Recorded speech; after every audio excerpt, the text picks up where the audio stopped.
en la primera parte sus compañeros comenzaron a hablar del expediente clínico, ¿ya? Sobre la anamnesis, qué tenemos que preguntar, los antecedentes personales, antecedentes ginecológicos, antecedentes familiares, todo eso. Todo eso entra en la historia clínica que vamos a ver. Ustedes decían en la primera hoja, lo primero que estamos hablando es la filiación. Estamos hablando de apellido paterno, materno y nombre. Aquí tenemos que anotar tal como se encuentre en su carnet de identidad de la paciente. Si el paciente lleva 2 nombres, pues hay que ponerle los 2 nombres. Si el paciente lleva 3 nombres, los 3. No hay que abreviar nombres. Se los coloca tal como está en la cédula de identidad. La edad, el sexo, estado civil, soltera, casada, viuda, divorciada. Y aquí donde dice datos obtenidos de la anamnesis. Miren aquí al lado dice, ¿quién nos da los datos? La paciente, la madre, el padre, algún familiar, otros. ¿Son confiables los datos? Sí o no. ¿Cuándo los datos son confiables? Cuando los da el paciente. ¿Cuándo nos los da la paciente? Pero muchas veces en la parte específica, quien nos da los datos son otras personas. Sí. Puede ser el esposo, ¿verdad? Puede ser un familiar, puede ser el vecino, o puede ser un policía. Puede ser que esa paciente se encuentre sola en su casa y comienza a convulsionar y los vecinos se alertan de él y uno de los vecinos la lleva con la señora al hospital. ¿Quién le va a dar los datos? El vecino. ¿Van a ser fidedignos los datos? No. O hay pacientes que están caminando en la calle o en algún lugar público y tienen algún altercado, algún desmayo o algo, y como la ven que está embarazada, directamente la van a llevar al hospital obstétrico, ¿no es cierto? A la maternidad. ¿Y quién le va a dar los datos? El policía que tal vez sepa poco o nada. Entonces, los datos más confiables son los que nos da la paciente. ¿Ok? Por eso vamos a poner si son confiables los datos, sí o no. Si no son confiables, ponemos no, no son confiables. Anamnesis. ¿Qué es el principal motivo de la internación? ¿A qué se refiere eso? Síntomas principales. Lo que dijo el paciente. Ya han hecho ustedes historia clínica, ¿no es cierto? En la otra materia. No, mira.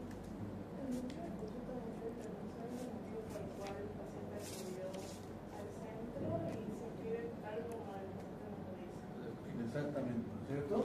¿Por qué la paciente va al médico? ¿O por qué va a la emergencia que le estamos haciendo una historia clínica? Ustedes saben que nadie va al médico porque quiere ir. Siempre va a ir algún motivo. Y ahí dice motivo de internación. Y como estamos hablando de la parte obstétrica, estamos hablando de mujeres embarazadas, ¿ya? ¿Cuáles son los principales motivos por los que va una mujer embarazada a un servicio de emergencia? ¿Ya? Nosotros cuando hacemos el control prenatal, ¿ya? Vamos a orientar a nuestra paciente, ¿ya? Le vamos a decir, señora, usted va a asistir a su hospital o a un centro de emergencia cuando tenga la siguiente signos, sintomatología. 1. Lo primero, dolor.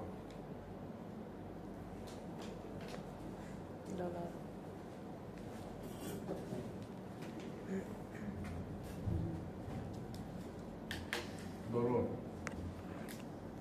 2. ¿Por qué más va la paciente a la emergencia a la paciente obstétrica? ¿Por qué piensan en Sangrado. ¿Cómo? Sangrado. Sangrado, bien. Pérdida de líquido. Sangrado, bien. 3. Fiebre. Pérdida de líquido. ¿Qué más? Cefalea. Cefalea, bien. ¿Qué más? Falta de movimiento fetal.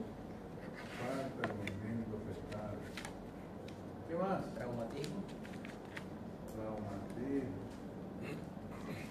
Muchas veces la paciente anda en su casa así, accidenta, ¿no? O se Sí. cae sobre su propio peso, ¿ya? O cae encima de la barriguita, que nos puede provocar un desprendimiento respiratorio presente. Bien, dolor. Nosotros tenemos que orientar a la paciente. ¿Ya? Orientar, enseñarle palabras sencillas que ella nos entienda. ¿Ya? Señora, usted va a asistir al hospital cuando sienta dolor, cuando no le voy a decir contracciones, dolor, cuando la barriga se le endure. ¿Ya?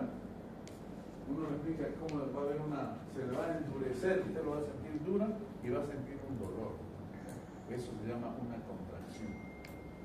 Le vamos a enseñar a la señora que asista al centro hospitalario cuando por lo menos tenga 3 contracciones en 10 minutos. Usted va a controlar cuántas contracciones en 10 minutos tiene y cuánto dura cada contracción. ¿Ya? Porque eso puede ser señal de que usted está iniciando un trabajo de parto. No, la señora, si tengo contracciones tengo que ir al médico. Ya la señora sabe. Sangrado. ¿Será que es normal que una paciente que esté embarazada sangre? No, ¿no es cierto? Cuando hablamos de mujer embarazada y hablamos de hemorragia y de sangrado, nos vamos a referir a la hemorragia obstétrica. Y tenemos hemorragias de la primera mitad del embarazo y hemorragias de la segunda mitad. ¿Qué quiere decir? Hemorragia desde que se inicia la concepción hasta las 20 semanas de gestación. Y la hemorragia de la segunda mitad del embarazo desde las 21 hasta las 40 semanas. 21 a 40 semanas. Esas son las hemorragias obstétricas que vamos a ver. Y vamos a diferenciar y vamos a nombrar cada una de ellas. Una de las principales hemorragias de la primera mitad del embarazo es el ¿qué? aborto. La causa, ¿no?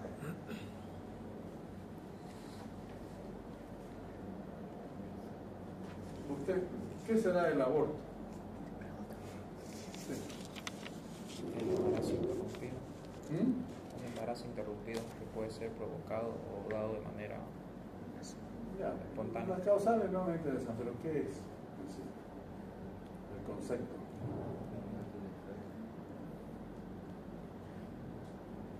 ¿Vale usted? Es la interrupción de la gestación. Es la interrupción de la gestación. Ya, está bien. Pero ¿qué característica tiene para que sea aborto? Antes de las 22 semanas de gestación. Exactamente. Es la pérdida, la interrupción de un embarazo antes de las 22 semanas de gestación o que el feto tenga un peso menor a 500 gramos. Ese es el aborto. ¿Ya? Entonces, la paciente puede venir con dolores y un leve sangrado. Nosotros examinamos y puede ser que se esté tratando de una amenaza de aborto. Ya le avisamos que si sangra se va. Ah, es una amenaza de aborto. Ah, la vamos a internar, la vamos a medicar. O los dolores sean más fuertes y cuando le hacemos el tacto vaginal encontramos con que el saco gestacional ya está en el canal vaginal. Se llamaría un aborto incompleto. O está con contracciones uterinas, le hacemos un tacto, tiene 2 centímetros y está ya saliéndose el saquito gestacional y el fetito. Un aborto inminente o aborto impulso. ¿No es cierto? Esa es una de las causales de hemorragia de la primera mitad del embarazo. Otro. Embarazo Ectópico. ectópico. ¿Qué hemos dicho que es el embarazo ectópico? La implantación de algún el sitio que no es la ¿De qué? ¿Qué es lo que se implanta? de óvulo. No podemos hacer el óvulo. Sí, sí, claro. La implantación del blastocito, ¿dónde? ¿Dónde? En las trompas. Fuera del, de la cavidad útero. uterina, ¿cierto? Que es donde normalmente ese es el embarazo ectópico, ¿cierto? ¿Y será que nos va a provocar sangrado el embarazo ectópico? Sí. Al principio nos va a presentar un sangrado en borra de café que le vamos a hacer al tacto vaginal y vamos a detectar que al tactar el cuello uterino, al movilizar, la paciente siente el dolor. Ahora, nos causa una hemorragia masiva. ¿Cuándo? El embarazo ectópico. ¿Cuándo nos puede causar una hemorragia masiva? Cuando se rompe ese embarazo ectópico. Los embarazos ectópicos se rompen antes de las 8 semanas de gestación. No aguantan más. Se rompen. Y si nosotros no atendemos a tiempo a una persona que tiene un embarazo ectópico rojo, ¿qué nos puede pasar? Un shock hipovolémico y después viene después del choque viene. ¿Cómo? Se nos muere la paciente si no es socorrida. ¿Ves cómo es importante orientar a la paciente? Otra. La mola y la tifoide. La mola y la tifoide no es más que una degeneración hidrópica de las vellosidades coriales de la placenta. Es como un embarazo normal. La paciente está embarazada, los valores son de un embarazo, solo que más aumentados, ¿ya? Los valores de la hormona gonadotrópica humana. Pero en el embarazo molar hay un aumento mayor de la altura uterina. O sea, crece más rápidamente. ¿Ya? ¿Y cuándo nos damos cuenta? Cuando la paciente va a hacerse una ecografía. El ecografista dice, no, aquí veo imágenes en reloj, en copo de nieve, en racimo de uva, compatible con una mola hidatiforme. ¿Y eso puede sangrar? Claro que puede sangrar, se va a desencadenar un aborto molar. ¿Y qué es lo característico? Que en el sangrado, cuando le damos el examen, vamos a encontrar la presencia de vesículas, así como una bolita, ¿ya? Llena de agua, más o menos por el estilo, en gran cantidad cuando hacemos. Entonces, si nosotros encontramos eso, es patognomónico, se trata de un embarazo molar, que nos va a provocar sangrado. Esa presencia de vesículas en la ecografía no se ve. En la ecografía se ve eso. Y cuando nosotros tratamos y sale el sangrado y sale en la vesícula, también la vemos. Esas serían las hemorragias de la primera mitad del embarazo. Luego tenemos las hemorragias de la segunda mitad del embarazo. La primera, la más común, es la placenta previa. Luego viene el desprendimiento prematuro de una placenta normalmente insertada. Y por último tenemos la ruptura uterina. Placenta previa. Normalmente, ¿dónde se debe implantar la placenta? Hemos dicho que una vez que ocurre la fecundación, hay una migración, la división celular, se convierte en blastocito y ese blastocito se va a implantar en el fondo uterino. Y ahí va a haber la placentación. Entonces, normalmente la placenta tiene que estar implantada en el fondo uterino. Pero en este caso, la placenta se inserta en el segmento inferior. Por eso se llama placenta previa. ¿Por qué? Porque está taponeando todo el orificio cervical interno anatómico. ¿Ok? Entonces, ¿cuál es la clínica de la placenta previa? La paciente, después de las 20 semanas, la paciente está tranquilamente, en un momento que comienza con sangrado. Y es un sangrado rojo rutilante, indoloro. Entonces la señora al ver eso se asusta y se va al médico. Nosotros ya estoy sangrando. Y cuando hay una paciente con hemorragia, nosotros evitamos el tacto vaginal. ¿Por qué evitamos el tacto vaginal? Podemos aumentar el sangrado, ¿cierto? Entonces, ¿qué hacemos? Hacemos un examen especular y verificamos realmente si el sangrado proviene dentro de la cavidad. Si proviene el sangrado dentro de la cavidad uterina, entonces nosotros vamos a sospechar de una placenta de inserción baja, una placenta previa. ¿Ya? Y luego vamos a confirmar el diagnóstico ecográficamente. ¿Ya?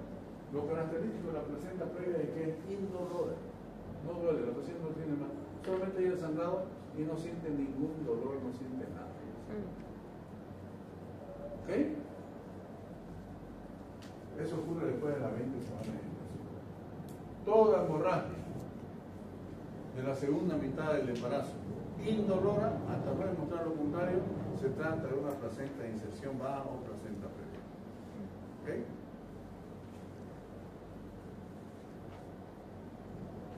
Desprendimiento prematuro de una placenta normalmente infectada. Ustedes saben cuando ya la próxima, después de esto vamos a ver el parto. Y en el parto existen 3 periodos. El primer periodo del parto, que es el desbordamiento y dilatación del cuello uterino. El segundo periodo del parto, que es la expulsión del feto por el canal vaginal. Y el tercer periodo es el alumbramiento. ¿Qué es el alumbramiento? La salida de la placenta. O sea, ¿por qué dice desprendimiento prematuro de una placenta normal? ¿Cuándo normalmente debe desprenderse la placenta? ¿Ah? En la tercera etapa. En la tercera etapa del parto, después del parto, después de que haya salido el feto. En cambio, esto, desprendimiento prematuro, se desprende antes de que ocurra el parto, con el feto adentro. ¿Y qué provoca? Hemorragia interna masiva. ¿Ya? Y esto es las causales de los DPP. 1, los trastornos hipertensivos del embarazo, preeclampsia y eclampsia. 2, traumas. Una paciente que se caiga sobre su propio peso, se golpee, puede provocarse un desprendimiento prematuro. ¿Ya? Por eso también es importante en la anamnesis, cuando ustedes dicen que si la paciente ha sufrido violencia o no.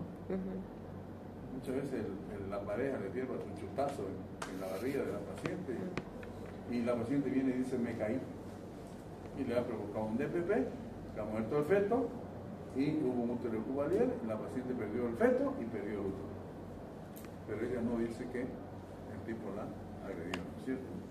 Eso es muy importante en la... ¿Le provocó un útero de qué, dijo doctor? Cubalier, C-O-U-B-A-L-I-R. Cubalier, eso vamos a ver cuando veamos preeclampsia y eclampsia. Bien, entonces ya saben que la placenta se debe desprender después del parto, que es parte del tercer periodo del parto. ¿Está bien? Rotura uterina. La rotura uterina ocurre. En la anterior sí hay presencia de dolor. En esta hay hipertonía uterina, hay dolor. La paciente viene así, pálida y así. Nosotros palpamos útero hipertónico, no podemos palpar partes fetales y decimos, este es un DPP. Queremos ocultar fetocardia, muchas veces no lo conseguimos por la hipertonía, así que hacemos, tenemos que operar de inmediato, porque si no se nos muere el feto, si es que no está muerto, y podemos perder hasta el útero. Porque ese útero, al haber sangrado hemorragia, hay una infiltración del cuerpo uterino que después de que sale el feto no logra contraerse y nos provoca una atonía uterina masiva que sangra bastante y es riesgoso para la vida de la paciente. Una consulta. ¿Esto de la preeclampsia es genético? Porque mi cuñada tuvo el mismo problema. Se cree que los antecedentes, bueno, ahí están los antecedentes familiares. Y cuando, si ustedes van a ver en la próxima clase, vamos a ver la hojita amarilla que vimos en la parte teórica, ¿ya? El TRAC, la hoja del TRAC, ahí dice, ¿no? Antecedentes familiares. Algunos familiares tuvo hipertensión arterial crónica, tuvo preeclampsia, tuvo eclampsia. ¿Por qué? Porque se cree que si la madre tuvo preeclampsia o eclampsia, la hija probablemente lo tenga. ¿Ya? Ya. La rotura uterina.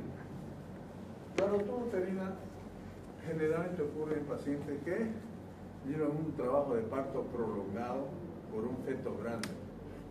Ocurre muchas veces que hay un trabajo de parto prolongado, hay contracción uterina, no hay volamiento, no hay dilatación o dilata muy poco porque el feto es muy grande y ya no llega a donde más desperdicio. El segmento inferior se expande demasiado que puede romperse. Otro, en pacientes que están en trabajo de parto y tienen cirugías previas. Por eso, generalmente, paciente que ha sido operado más de 2 veces, tiene que entrar directamente a una cesárea porque corre el riesgo de romperse ese cuerpo. Entran en trabajo de parto, entran en contracciones, ese segmento se va disminuyendo, se va adelgazando y puede romperse. ¿Qué pasa? La paciente está con contracciones uterinas, nosotros buscamos el feto, todo bien, y de un momento a otro la paciente deja de tener contracciones. No hay contracciones, la paciente comienza a ponerse pálida. Nosotros en ese momento queremos palpar y podemos llegar a palpar inclusive partes fetales. ¿Por qué? Porque el útero se rompió.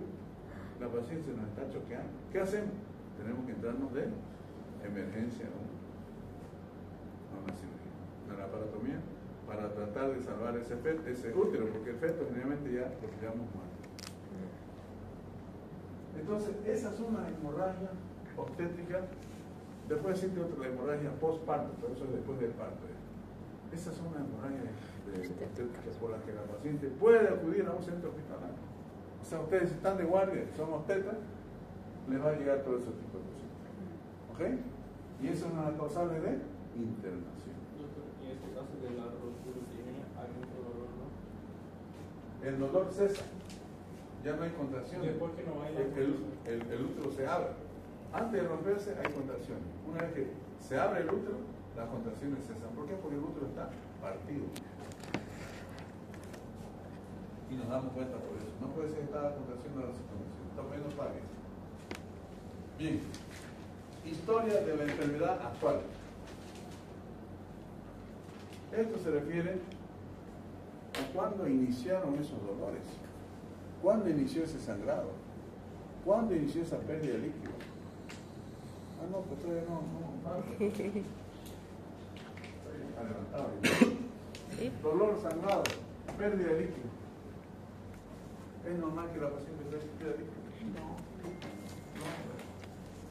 Entonces, existe lo que se llama rotura prematura de membranas. La rotura prematura de membranas es cuando se rompe la bolsa de agua fuera de trabajo de parto. Cuando la paciente no está en trabajo de parto y se rompe la bolsa de agua. La paciente me dice, doctor, estoy perdiendo agua, estoy perdiendo líquido. Ya otra vez se me rompió la fuente. Entonces nosotros colocamos un espéculo y vemos que realmente está saliendo líquido de dentro del cuerpo uterino hacia afuera. Entonces nosotros catalogamos, y en la paciente no hay modificaciones cervicales, lo catalogamos como una rotura prematura de membrana. Cefalea. ¿Será que no es normal que a una paciente embarazada le duele la cabeza? No. Normalmente, generalmente, la paciente tiene cefalea o dolor de cabeza cuando hay una subida de la presión arterial. Si nos viene una paciente con cefalea, con visión borrosa, doctor, estoy viendo puntitos, me duele mucho la cabeza, estoy escuchando zumbidos en el oído, me duele mucho la boca del estómago. O sea, cefalea, visión borrosa, digatalgia, acúfeno. Entonces nosotros vamos a medir esa presión está por los cielos. ¿Ya? Y vamos a decir que esta es una preeclampsia con criterios de severidad. Que si no estamos a tiempo, esa paciente va a comenzar a convulsionar y se va a hacer una. ¿Qué fue lo que nos avisó? Que le olía la cabeza a la señora. Por eso orientemos a la. Falta de movimientos fetales. Ya sus compañeros en la clase anterior dijeron que la paciente comenzaba a percibir los movimientos fetales a partir de la semana 18. ¿Ya? Ellos comenzaban a sentir como un roce a nivel del abdomen, ¿ya? Y ese roce era frecuente. Y después ya sentían los movimientos más notoriamente. Entonces, una mamá que deja de percibir esos movimientos fetales, ya se alarma. Y usted también la orienta de que si no se mueven es porque algo está pasando. Puede ser que esté entrando en un sufrimiento fetal, o si no se mueve puede ser que haya tenido un vómito intrauterino. Muchas veces van a la mamá, doctor, hace 3 días que no se mueve mi bebé. Vamos con el Doppler, no encontramos poco, le hacemos una ecografía y no encontramos que tiene un vómito fetal. ¿Esa pérdida de movimiento fetal va acompañada de algún otro? Generalmente los óbitos fetales intrauterinos ocurren en los trastornos hipertensivos o alguna anomalía cromosómica. Para que nosotros veamos la causal de un óbito fetal, tendríamos que analizar ese feto, ver la placenta, alguna malformación, algún problema que tenga. Generalmente los abortos son en las primeras 12 semanas. Y hay enfermedades pues, que son, ¿se acuerdan cuando hay una historia clínica?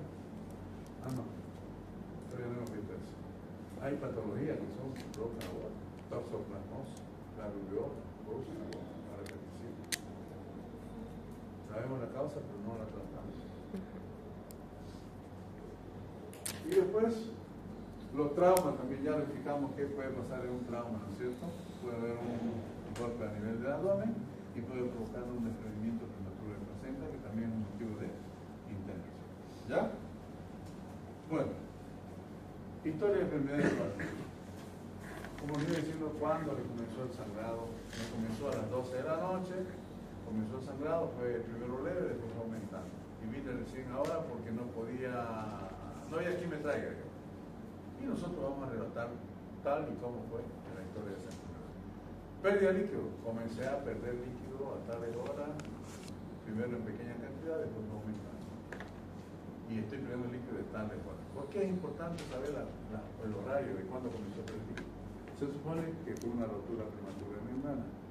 Y teóricamente después de las 6 horas de romperse la bolsa de las aguas, puede existir un proceso infeccioso. Entonces tenemos que tomar medidas para evitar que esa paciente se infecte. Bueno, doctor,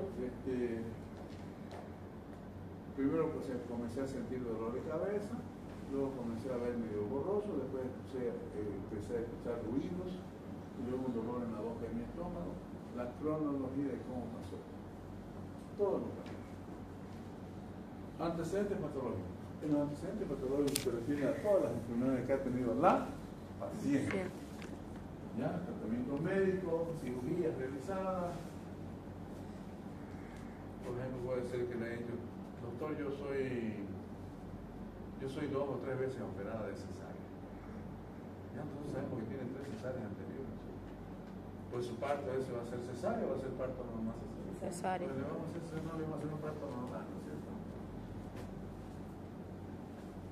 Tratamiento actual, con indicación médica, automedicación, remedio natural o lo Toda paciente que está haciendo su control prenatal tiene una medicación. Le damos vitaminas, le damos sulfato ferroso, le damos ácido fólico o algún medicamento que necesite por alguna patología que hayamos descubierto durante su gestación. Lo más común, las infecciones urinarias. ¿Qué mujer embarazada va a tener infección urinaria? Y decirle que las infecciones urinarias y las infecciones vaginales son las primeras causales de amenaza de parto prematuro, rotura prematura de membrana. Entonces la señora no va a decir, doctor, yo hace una semana que fui al médico, me hicieron un examen de orina y vieron que yo tenía infección urinaria y me hicieron tratamiento, estoy haciendo tratamiento desde hace 5 días. Pero ahora vengo porque se me rompió la fuente. Bueno, las causales son el doctor, yo fui a mi centro médico de primer nivel y me dolía la cabeza. Y me detectaron que tenía la presión de 140 a 90 y me dieron un medicamento para que tome mi presión. Pero me dijeron que vuelve en una semana a hacer mi control de mi presión. Yo no fui. Y ahora la cabeza me duele más, estoy viendo borroso, estoy escuchando ruido, o sea que ya la cosa se fue complicando, ¿no es cierto? Entonces nosotros vamos a notar, la paciente estaba tomando tal antihipertensivo de tal día, todas esas cosas. Porque los trastornos hipertensivos del embarazo no se curan. La única cura de los trastornos hipertensivos del embarazo es la finalización del embarazo. Mientras sigue va a ir empeorando. Lo que tratamos de estabilizar a esa paciente para que, por ejemplo, una preeclampsia con criterio de seguridad. ¿Cuál es la conducta? Terminar el embarazo. ¿Por qué terminar el embarazo? Porque el foco de la preeclampsia y eclampsia está en la placenta. Y si no retiramos la placenta, esa paciente va a ir complicándose más y más. Después cuando veamos eso vamos a ver.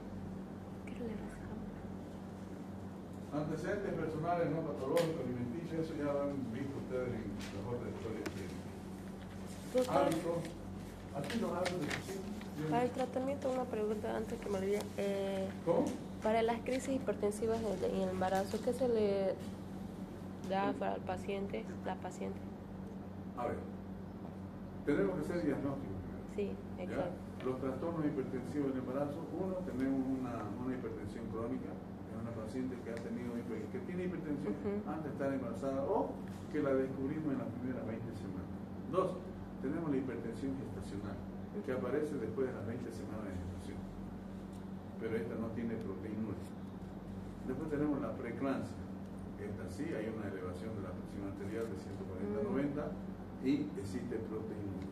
Y la tendencia de esta preeclampsia sin criterio de seguridad es a complicarse. ¿Ya? Entonces nosotros controlamos a esa paciente. Pero si esa preeclampsia sin criterio de seguridad se convierte en una preeclampsia con criterio de seguridad, ¿qué quiere decir? Que la presión arterial ya está en 160, 110, ya hay cefalea, ya hay acúfeno, ya hay visión borrosa, hay epigastralgia, ¿ya? Entonces tenemos que actuar, tenemos que estabilizar esa presión. ¿Cómo estabilizamos? Mediante medicamento con antihipertensivo. Vamos a tratar de estabilizar esa presión, ¿ya?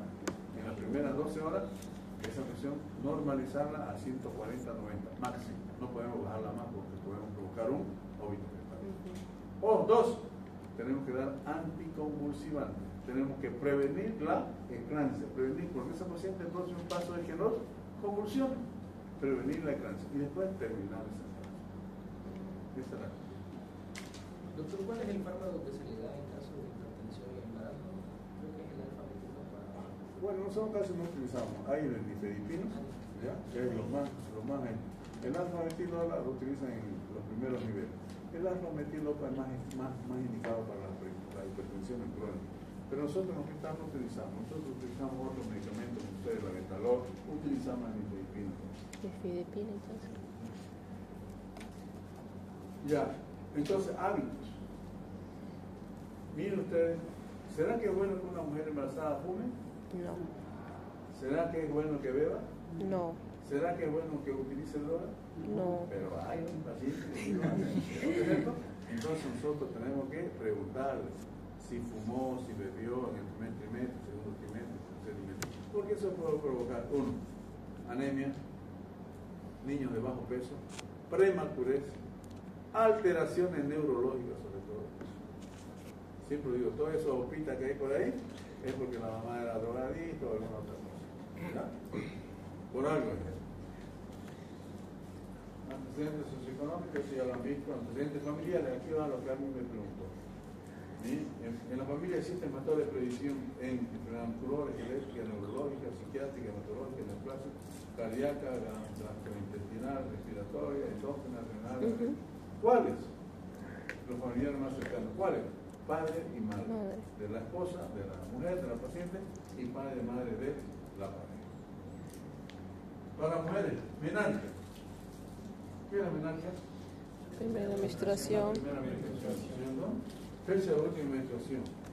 Vamos a poner aquí la fecha en que le vino su último periodo menstrual normal. ¿Qué es normal para una mujer? Que le baje 3 días, que le baje 4 días, que le baje 5 días. Pero si a una mujer que le baja 5 días le baje 1 día, ¿es normal para ella? No. Entonces eso tenemos que hacer hincapié en la paciente cuando le preguntemos. Esta para partos vaginales, cesáreas, abortos. Bien, vamos al examen físico. Examen físico. Estado general. Bueno, regular, malo. Si le llega a usted una paciente a la emergencia que viene con trabajo de parto, una multípara, que está con 4 contracciones en 10 minutos, tiene 7 centímetros de dilatación, los signos vitales normales, presión arterial normal, todo, frecuencia cardíaca normal, frecuencia respiratoria normal, temperatura normal, le pedimos su laboratorio y nos sale todo dentro de los parámetros normales. El estado general de esa paciente será bueno, regular o malo. ¿Ah? Bueno, está todo bien, no pasa nada. Pero a esa paciente que vino con 6, 7 centímetros de presión, le tomamos la presión, está en 170, 110, ¿el estado general será bueno, regular o malo? Mal. es regular. Ya está con un trastorno hipertensivo del embarazo, pero ya está en un trabajo de parto que eso, una vez sale el feto y la placenta, probablemente se soluciona. ¿Qué es malo? Malo es cuando le llega una paciente postparto, por ejemplo, en un centro X, que le manden ustedes, porque tuvo una hemorragia postparto, llega la paciente y la reciben ustedes pálida, hipotérmica, una presión arterial sistólica de 70, una diastólica de 40, una frecuencia cardíaca de 140, una frecuencia respiratoria de 30. El estado general de esa mujer será bueno, regular o malo. Malo. Malísimo, se está muriendo esa mujer. Es una premol. Ahí tenemos que cuidar cómo. No puede ser que le pongamos a esa paciente que llegó en ese estado bueno. Y va a decir, no puede ser si el estado que llegó mi mujer era bueno y ahora está muerta. Conciencia, normal, alterada. Si una paciente le responde a las preguntas que usted le hace, su nombre, su edad, su fecha de nacimiento, es que está orientada en tiempo y espacio y no va a haber ningún problema, ¿cierto? La posición, actitud, cuál es la posición que adoptan los pacientes, fascia, piel y mucosa, ya eso lo hemos visto. Signos vitales. Los signos vitales importantes jóvenes en una paciente. ¿Cuáles son? La frecuencia respiratoria. Cuando hay un proceso infeccioso, la frecuencia respiratoria va a estar aumentada, ¿cierto? ¿Cuánto es la frecuencia respiratoria normal? ¿Cuánto? 12, 20. Hasta 20, ¿no? Respiraciones por minuto normal. Ya. La presión arterial, ¿cuánto es lo normal? 120, 80. 120, 80 la presenta normal, ¿no es cierto? Arriba de 140 la sistólica y arriba de 90 la diastólica, ya hablamos de una hipertensión, ¿cierto? Hay una clasificación que hacen los cardiólogos de pre-hipertensión, ¿no es cierto? Todas esas cosas. Pero nosotros hablamos de 140 a 90. Ah, ya. ¿Ok?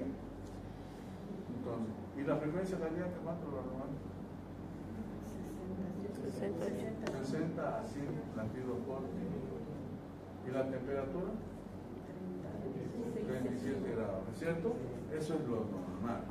Si a usted le llega una paciente febril, hipotensa, taquicárdica, por decir, una presión arterial de 90-50, una frecuencia cardíaca de 120, febril, con antecedente de haberse provocado un aborto, taquicneica, está con 30 respiraciones por minuto. Con los signos vitales y los datos, ya nosotros tenemos una impresión diagnóstica. Si tiene antecedentes de un aborto, ¿qué quiere decir? Ese aborto se infectó, nos ha hecho un aborto infectado, luego pasó un aborto séptico y probablemente la paciente esté entrando en un shock séptico. ¿Y cómo lo sabemos? Por los signos vitales. Vean la importancia de tomar los signos vitales en una paciente.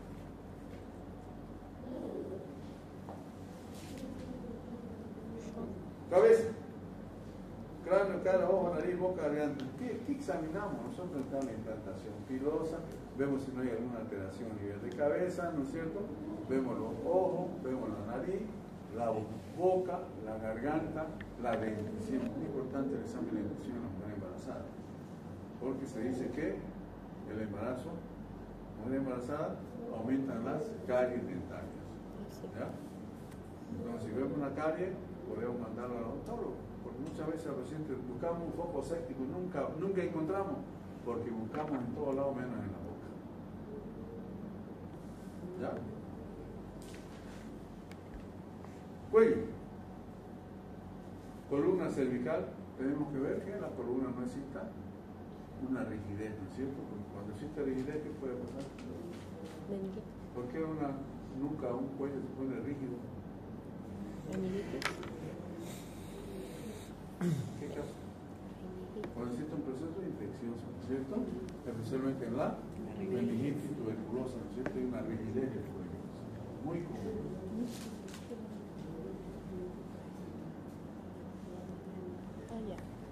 Tiroides. hoy en día existe mucha patología de tiroides, ¿cierto? Tenemos el hipertiroidismo y el hipotiroidismo. Y pacientes embarazadas con hipotiroidismo tenemos muchos. La misma paciente nos dice, doctor, mi doctor preguntando, doctor, no sé qué me pasa, pero me estoy engordando mucho. Entonces, no está hablando, lo que pasa es que usted está hinchado. Doctor, se me están quebrando los pelos, muy seco. Doctor, siento mucho frío. Doctor, donde me siento me duermo. Doctor, tengo mucho estreñimiento. Entonces usted ya va a pensar, probablemente este paciente tenga un problema tiroideo. ¿Y qué hacemos?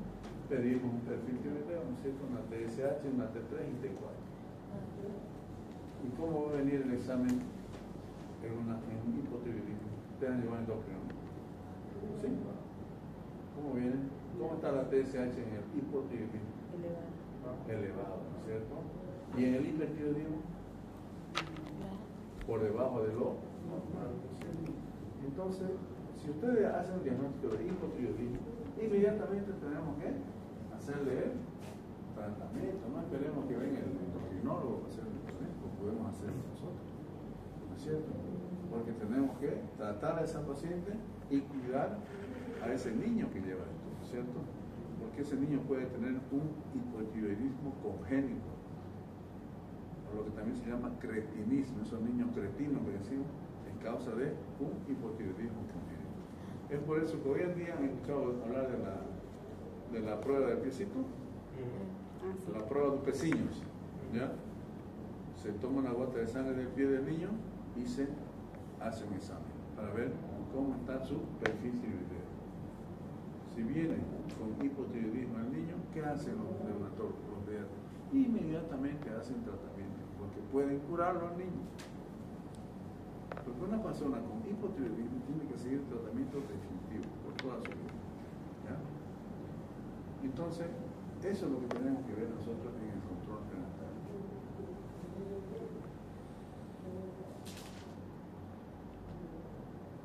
Tórax, configuración externa, movilidad, corazón, pulmón. En el tórax, nosotros vamos a ver tal como dice la configuración externa, si no hay ninguna alteración, ¿no es cierto? Y vamos a utilizar nuestro fonendoscopio y vamos a ajustar pulmón y vamos a ajustar corazón. En el corazón, ¿qué vamos a ver? ¿Qué vamos a ajustar en el corazón? Los focos, ¿no es cierto? La frecuencia cardíaca, ¿ya? Que sea normal, que no existan mega arritmia, que no existen soplos. Podemos escuchar soplos. Muchas veces la paciente embarazada tiene soplos funcionales, que podemos detectar que son funcionales porque probablemente esté cruzando con una anemia, ¿no es cierto? Pero sí la frecuencia cardíaca. Si encontramos una frecuencia cardíaca de 35, ¿será que es normal? No, no va a hacer pensar que hay algún problema. Y hoy en nuestro medio, ¿cuál es la patología más común que provoca bradicardia? El Chaga provoca bradicardia, ¿no es cierto? Entonces nosotros vamos a mandar a esa paciente al cardiólogo para que haga exámenes más minuciosos. Pulmón, ¿qué escuchamos en el pulmón? Escuchamos que el murmullo vesicular se encuentra conservado en ambos campos pulmonares, ¿cierto? Y si no escuchamos el murmullo en un pulmón, ¿qué pasaría? ¿Qué estaría pasando? ¿No? ¿Qué? Puede existir un derrame, ¿no es cierto? Que haga un silencio, ¿no es cierto? Y también podemos ocultar ruidos anormales. Podemos escuchar roncos, podemos escuchar sibilancia, podemos escuchar estertores, crepitantes, suspitantes, que ya nos indican que la paciente tiene una patología respiratoria, ¿cierto? Bien. Mamas.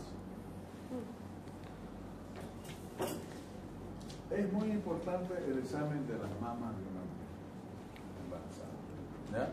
Primeramente la paciente está en la consulta, nosotros nos vamos a acercar al lado de ella está sentada y lo primero cuando vamos a hacer el examen de la mama le vamos a decir que se quite la ropa, ¿ya?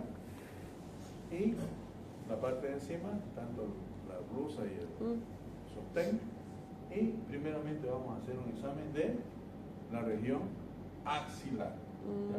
Más o menos a esa altura y con la mano izquierda nosotros hacemos una palpación superficial y luego una palpación profunda. ¿Procurando qué? ¿Nódulos? Linfo, nódulo o ganglio, como quieran llamarlo. Lo hacemos al lado derecho y luego hacemos al lado izquierdo. Después le decimos a la señora que se eche, que coloque las manos bajo la nuca y va a quedar las mamas expuestas. Y ahí vamos a hacer una palpación superficial y una palpación profunda. ¿Buscando qué? ¿Qué buscamos? ¿Nódulos? Buscando alguna anormalidades, ¿no es cierto? O ser nódulos.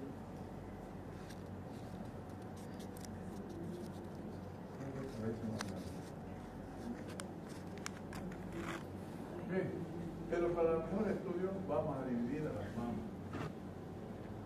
en cuadrantes. Cuadrante. Y el punto de referencia es el pezón.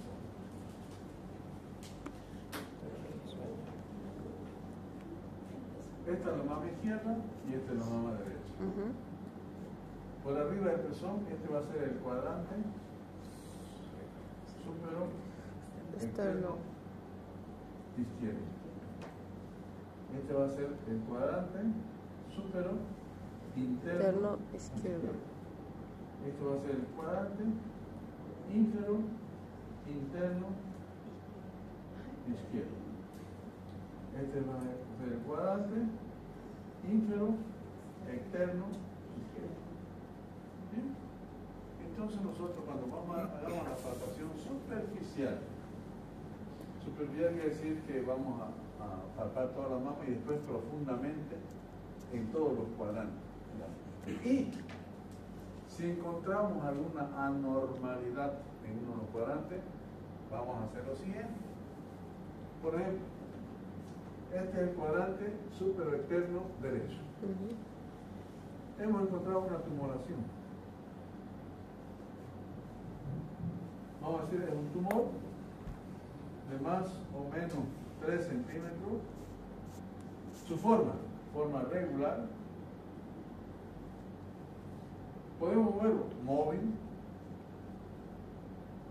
y que no se encuentra adherido al plano. Eso vamos a poner abajo. Vamos a dibujar el tumor y abajo vamos a poner el tumor tan en mama derecha, en el cuadrante superexterno.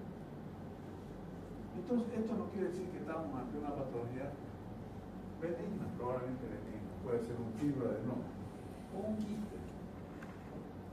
¿Ya? Para diferenciar si es un fibroadenoma o un quiste, le vamos a pedir un examen ecoral. Si hay imagen líquida, es un quiste. Si es sólido, es un fibroadenoma. Pero ¿qué pasa? Si en lugar de eso, nosotros encontramos a ese mismo nivel una tumoración de más o menos 3 a 4 centímetros de forma irregular. ¿Ya? No podemos movilizarlo. Y se encuentra adherido a planos profundos. Y nos está provocando una retracción cutánea. ¿Qué es retracción cutánea? A ese nivel hay un hundimiento en la piel de la mama de la persona.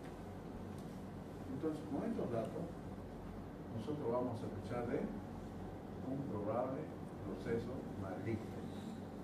¿Qué hacemos? Le hacemos un control prenatal y la mandamos al servicio de mastografía. ¿Qué le van a hacer allá? Le van a pedir una mamografía. Y después probablemente van a ver la imagen sospechosa y le van a hacer una biopsia. Hay un aparato con una luna gruesa que se llama mamotón, que se introduce y saca un pedacito ahí, lleva al examen anatomopatológico y nos va a dar el diagnóstico de que si es un proceso maligno. ¿Ya? Y nosotros vamos a anotar aquí TU de más o menos tan compatible con una neoplasia maligna, compatible. El diagnóstico lo da el examen anatomopatológico. Pero ya nosotros hicimos, ya adelantamos, porque hoy en día hay mucho cáncer. Cáncer de mama y cáncer de cuello en mujeres embarazadas hay algo. Porque antiguamente se decía que el cáncer era para mujeres mayores de 40 años. Hoy en día se ven mujeres muy jóvenes. Ya la conducta de esa paciente embarazada con cáncer ya cambia. Por ejemplo, si encontramos una paciente con cáncer de mama antes de las 20 semanas de gestación, nosotros orientamos a la paciente de que se termine ese embarazo. Después de las 20 semanas, es la paciente la que decide. Si la encontramos a las 30, 32 semanas, esperamos que termine el embarazo y después ya se hace el tratamiento del cáncer. Porque el cáncer no vino en un día ni 2 días. Han pasado años antes de eso.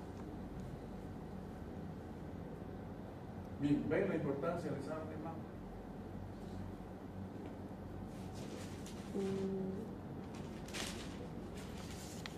Abdomen. En el abdomen lo vamos a encontrar con un útero aumentado de tamaño, ¿no es cierto? Grande, ¿ya? Y vamos a ver si hay su morfología, si hay cicatrices, puede haber cicatrices de cirugía previa, por cesárea, por laparotomía, por apéndice, vesícula, todas esas cosas. Y vamos a encontrarnos con un útero aumentado de tamaño. ¿Qué vamos a hacer? Como una mujer embarazada le vamos a medir la altura uterina, ¿no es cierto? Medición de la altura uterina. Que también es un medio que nos sirve para saber la probable edad gestacional, ¿no es cierto? ¿Se acuerda cuando avanzamos en esa clase? Hay una regla de McDonald que dice que para sacar la edad gestacional se multiplica la altura uterina con una constante de 8, se divide entre 7 y esa nos da la edad gestacional aproximada. ¿Verdad? Y luego vamos a proceder a realizar las maniobras de Leofold. Ya hemos visto en la clase teórica que la vamos a ver en la clase práctica. La próxima, no. La tercera, la otra clase, después de esta otra, la otra ya hacemos maniobras. ¿Ya? Que la vamos a hacer acá. La primera maniobra que nos sirve para ver qué poros de tal se encuentran en el fondo uterino. La segunda para ver el dorso del feto y procurar el hombro anterior para realizar la ocultación de las tibias laterales. La tercera maniobra para ver la presentación y la cuarta maniobra para ver el grado de encandimiento. Una vez que hemos hecho la maniobra, hemos ocultado los latidos cariofetales, entonces nos vamos a ir al aparato. Vamos a ver miembros. Miembros superiores, miembros inferiores, que no haya ninguna alteración. Generalmente en las mujeres embarazadas existen varices a nivel de miembros inferiores, inclusive varices vulvares, que en esa paciente tenemos que tener mucho cuidado, ¿ya? Porque pueden hacer un tromboembolismo. A nosotros una vez, no hace mucho, estábamos haciendo un parto, la paciente estaba bien, después por un momento a otro comenzó con digna, la llevamos a terapia, insuficiencia respiratoria, la intubamos y se nos... Diagnóstico. ¿Qué le dije? Que tromboembolismo pulmonar. La paciente estaba llena de varices. La paciente llegó al hospital en periodo exclusivo. Normalmente a la paciente nosotros hacemos membrana, la heparinizamos antes, pero lamentablemente no llegó. Por eso la importancia de ver. Y ver pues que tengan los miembros completos, ¿no es cierto? No van a poner sin particularidad y le falta una pierna. Neurológico. Lo sabemos a la entrada. Cuando estamos en la anamnesis, sabemos si esa paciente está orientada en tiempo de descanso o está hablando incoherencia, ¿no es cierto? Génito urinario. Aquí vamos a aplicar lo que vimos en la clase de anatomía. La paciente la vamos a colocar por y vamos a observar, vamos a palpar ya todo lo que es el aparato genital externo. Vamos a ver ese monte de veno, esa vulva, porque en la vulva podemos mostrar cientos de patologías. Podemos mostrar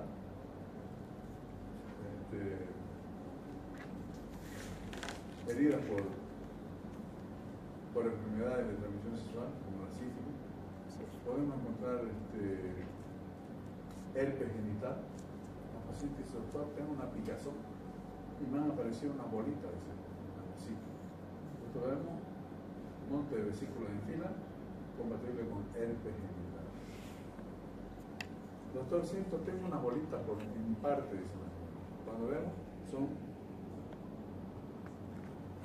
la presencia de verrugas vulvares, Verrugas. ¿ya? Que todas son por transmisión sexual. Cuando vemos la región vestibular, tenemos que ver bien ese meato urinario, ¿ya? Muchas veces hacemos nosotros como una presión a nivel vaginal, ¿ya? Y vemos la secreción, puede salirse, me está saliendo una secreción, doctor, y hacemos un ordeñado de todo eso, y vemos que del meato rectal sale una secreción purulenta compatible con una enfermedad de transmisión sexual como la gonorrea. Todo eso tenemos que hacer. Una vez que hemos terminado de ver el aparato genital externo, para lo cual tenemos que saber la anatomía, tenemos que conocerla, ¿sí? Para ver la ubicación, dónde se encuentra esa lesión. Después de eso, vamos a hacer el tacto vaginal. En el tacto vaginal, ya lo vamos a hacer con la mano enguantada, lo vamos a lavar las manos, lo vamos a colocar guantes estériles antes de hacer el tacto, ya. Primeramente vamos a introducir el dedo índice y el dedo medio. Vamos a hacer una semiología del aparato de la vagina. Vamos a ver hasta dónde llegamos, porque puede ser que una paciente esté en trabajo de parto y lo primero que vamos a hacer nosotros es hacer un tacto para ver si existe o no existe una estrechez pelviana. Si nosotros en el tacto logramos tocar, ¿qué tocamos si hay una estrechez pelviana? El promontorio, paramos el trabajo de parto y cambiamos la. Vamos a ver el borramiento del cuello uterino. Cuando existe trabajo de parto existe el borramiento del cuello uterino y existe dilatación. Entonces tenemos que ver si ese cuello está borrado, está dilatado. Se dice que cuando se introduce un dedo por el orificio cervical externo, estamos hablando de una dilatación de 1,5 centímetros. Cuando introducimos 2 dedos por el orificio cervical externo, hablamos de una dilatación de 3 centímetros. ¿Ya? Y también, si hay pérdida de líquido, vamos a ver la característica de ese líquido. Puede ser un líquido claro. El líquido claro nos indica que es un líquido compatible con una prematurez. Un líquido blanco con grumo nos indica que es un feto atérmico. Y un líquido esverdeado, color verde, nos habla de un sufrimiento fetal. Nos habla del famoso meconio, ¿no es cierto? ¿Ya? Nos habla que ese feto está sufriendo. Entonces todo eso, más la anamnesis, más el examen físico, vamos a llegar a darnos un diagnóstico. Si la paciente viene con contracciones, con dolores, viene con borramiento y dilatación, un borramiento del 70-80%, dilatación de 4 centímetros y contracciones, su diagnóstico del paciente va a ser un trabajo de parto. Si la paciente viene con un sangrado de la segunda mitad del embarazo, indolor, ya nos fijamos especularmente que el sangrado viene de la cavidad uterina, nuestro diagnóstico va a ser una placenta previa o placenta de infección. Si la paciente viene así doblada, con dolor, un útero hipercontraído, hipertónico, útero hipertónico, ¿ya? Que no podemos palpar partes fetales, ¿ya? La paciente está en mal estado general, vamos a hacer un diagnóstico de preeclampsia, o mejor dicho, de desprendimiento prematuro de una placenta normalmente conceptual. Y si la paciente viene con pérdida de líquido y no existen modificaciones cervicales, vamos a hablar de que la paciente está con una ruptura prematura de membrana. Ustedes se preguntan, pero no es normal que se rompa la bolsa de la mama. Sí, se rompe, pero tiene sus momentos. Normalmente la bolsa de la mama se debe romper durante el trabajo de parto. ¿Cuándo decimos que hay trabajo de parto? Cuando hay contracciones, cuando hay borramiento y cuando hay dilatación.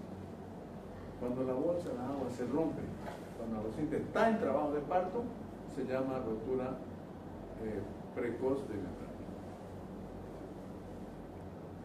Eso sería lo ideal. O que se rompa cuando la dilatación esté completa. O mejor cuando esté en el periodo de expulsión. Porque la bolsa de agua ayuda mucho en el trabajo de parto. ¿Ok?